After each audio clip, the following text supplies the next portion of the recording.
ଆପଣ ଶୁଣି ଆଶ୍ଚର୍ଯ୍ୟ ହେବେ 2050ରେ ଦୁନିଆ କେମିତି ଦିଶିବ।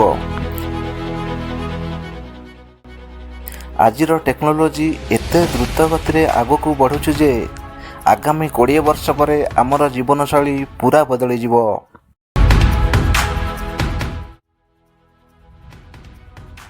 ସ୍ମାର୍ଟ ସିଟି ଆଉ ଲାଇଭିଂ। ସାଉଦି ଆରବରେ ନିଓନ୍ ସିଟି, ଇଣ୍ଡିଆରେ ଢୋଲିରା ପ୍ରୋଜେକ୍ଟ।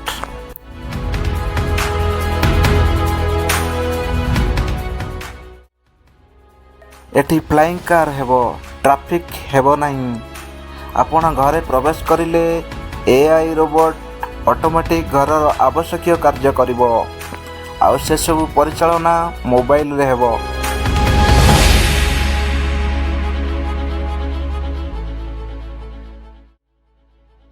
(2050) ବେଳକୁ ଫ୍ଲାଇଂ କାର୍ ଆଉ ହାଇପରଲୁପ୍ ଟ୍ରେନ୍ ସବୁଠି କମନ୍ ହେଇଯିବ। ଭୁବନେଶ୍ୱରରୁ ଦିଲ୍ଲୀ କିଛି ଘଣ୍ଟାରେ ପହଞ୍ଚିବା ସମ୍ଭବ ହେବ।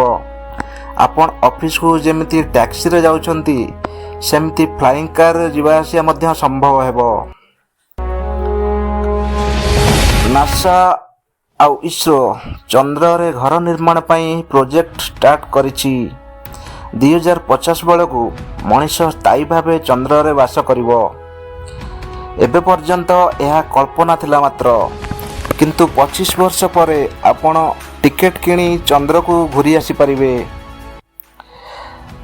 ସ୍ପେସ୍ ଟୁରିଜମ୍ କମନ୍ ହେବ। ଭବିଷ୍ୟତରେ ମଣିଷ DNAରେ ଚିପ୍ ଲଗାଇ ଡକ୍ଟର ବିନା ଚିକିତ୍ସା ସମ୍ଭବ ହେବ।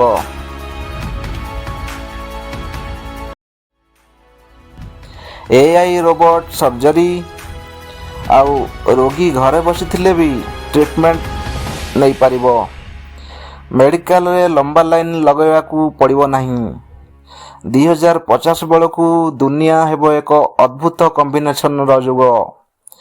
AI, ସ୍ପେସ୍ ଆଉ ସ୍ମାର୍ଟ ସିଟି। ଆପଣ କୁହନ୍ତୁ 2050ରେ ଦୁନିଆକୁ ଆପଣ କିଭଳି ଦେଖିବାକୁ ଚାହିଁବେ?